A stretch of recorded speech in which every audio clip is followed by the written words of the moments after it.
प्रत्येक मनुष्य को सुंदरता प्रिय है।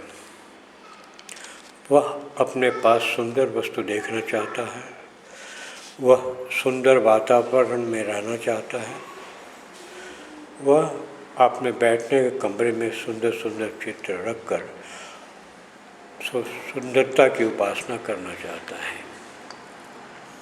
सुंदर पदार्थ हमारा मन प्रसन्न रखने में सहायक होते हैं। वे आने वाले का मन भी प्रसन्न करते हैं।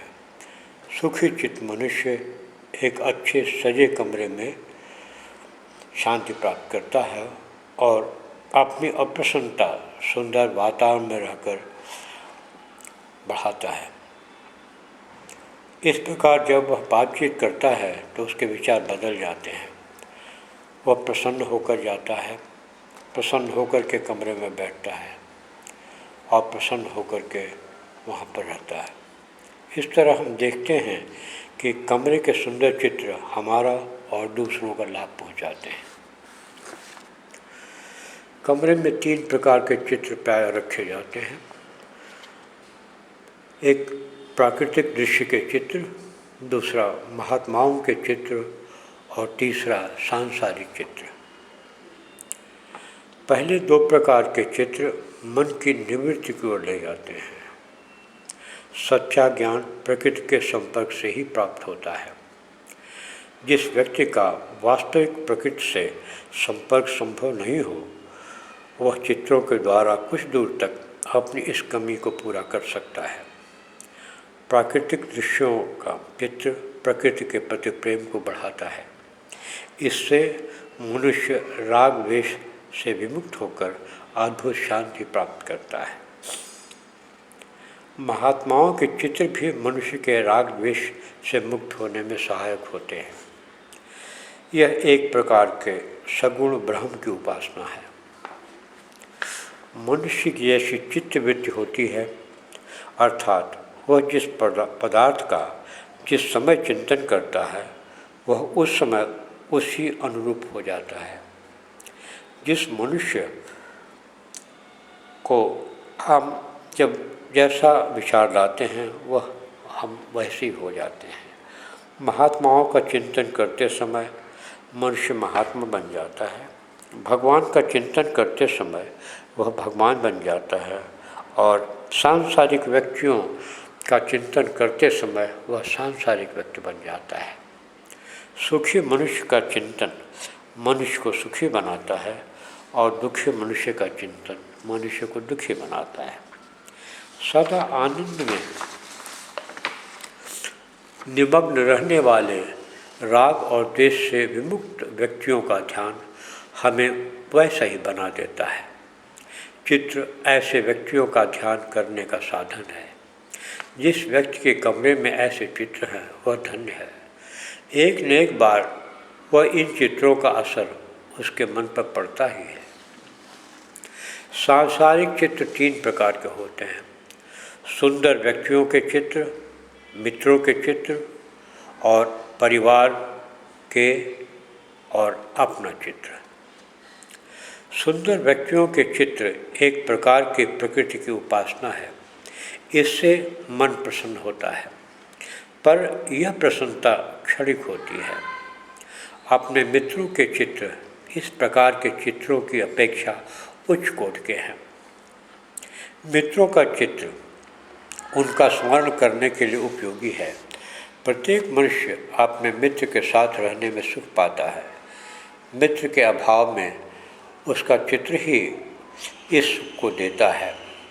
आध्यात्मिक दृष्टि से इस प्रकार के चित्र लाभकारी हैं।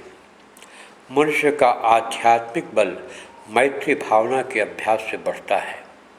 यदि हम समस्त संसार के प्रति मैत्री भावना नहीं ला सकते हैं तो अपने मित्र के प्रति तो लाने में कोई कठिनाई नहीं है। दूसरे, वही व्यक्ति समस्त संसार के प्रति मैत्री भावना अपने मन में ला सकता है जिसके वास्तविक मित्र हैं और जो अपने मित्रों के लिए त्याग करने को तत्पर है। मित्र के प्रति प्रेम का विस्तार ही संसार के समस्त प्राणियों के प्रति प्रेम में ही बदल जाता है। यही प्रेम विश्वात्मा के प्रति प्रेम में परिणत हो जाता है। मित्र का चित्र अपने घर में रखना उचित है, किंतु अपने मित्र का चित्र हमें ही लाभ पहुंचाता है, उसका लाभ दूसरों को नहीं होता। साधु महात्माओं का चित्र सभी लोगों का कल्याण करता है, वे जन कल्याण की सामान्य संपत्ति हैं। अतएव जहाँ मित्र का चित्र अपने ही बैठक के कमरे में शोभा देता है, महात्माओं का चित्र ऐसे कमरे को भी सुशोभित करता है जहाँ बाहर के लोग भी आकर बैठते हैं।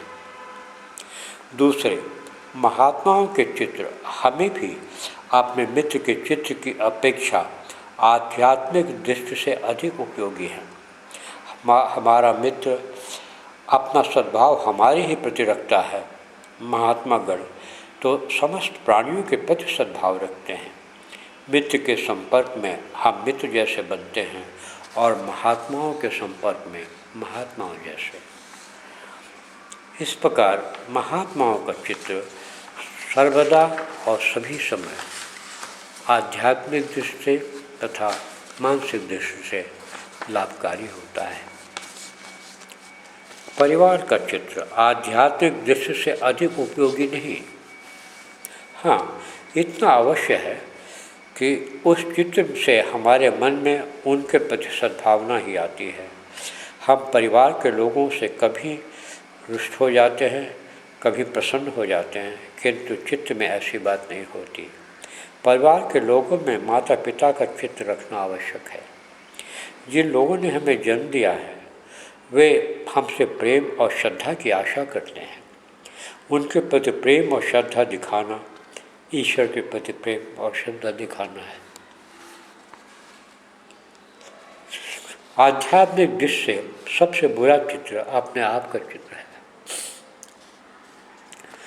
अपने बैठने के कमरे में इस प्रकार का चित्र रखना मूर्खता का परिचायक है। अपना चित्र अहंकार बढ़ाता है। हम बैठक के कमरे में ऐसे चित्र को रखकर दूसरों से अपने आप को पुजाने का भाव प्रदर्शित करते हैं। मनुष्य का जीवन दूसरों की सेवा के लिए है। अपना प्रेम दूसरों पर प्रकट करना यही मनुष्य के लिए आत्मविस्तार का उपाय है। जो मनुष्य दूसरों से अपनी सेवा कराते और पुजाने की आशा करता है और जिसे अपना प्रेम पात्र अपने सिवाय और कोई नहीं मिला, उससे बढ़कर मंदबुद्धि कौन होगा। जब कोई व्यक्ति हमारा एक सुंदर चित्र बनाकर हमें ही भेंट दे तो हमें ऐसी भेंट को स्वीकार करना उचित नहीं। यह वास्तविक प्रेम प्रदर्शन नहीं, यह एक प्रकार की चापलूसी है। जो हमें प्रेम करता है उसे हमारा चित्र अपने घर में रखना अथवा अपने मित्रों को भेंट देना उचित है, न कि हमें ही हमारा चित्र देना। इसे मुँह के सामने प्रशंसा करने के समान मिथ्या श्रद्धा का प्रदर्शन ही समझना चाहिए। इस प्रकार के चित्र को यदि किसी प्रकार ले भी लिया जाए तो उसे दूसरों को दे देना ही उचित है अथवा नष्ट कर देना सबसे अच्छा है। संसार का नियम है कि जो व्यक्ति अपनी परवाह नहीं करता और दूसरों की परवाह करता है उसकी दूसरे लोग परवाह करते हैं। जो अपना परवाह आप ही कर लेता है उसकी फिर दूसरे परवाह नहीं करते। अपने आप पर श्रद्धा रखने वाला व्यक्ति दूसरों की श्रद्धा का पात्र कदापि नहीं हो सकता। अपनी ही प्रतिमा की पूजा करना एक ऐसी क्रिया है जो समस्त आध्यात्मिक ज्ञान का नाश कर देती है। संसार के जितने महात्मा हुए हैं उन्होंने अपने शरीर की पूजा को निंदनीय कहा है। वे सत्य की ही पूजा करते हैं। वे दूसरों से अपनी पूजा कदापि नहीं होने देते। फिर उन्हें अपने विषय में आप ही सोचना तो असंभव ही था।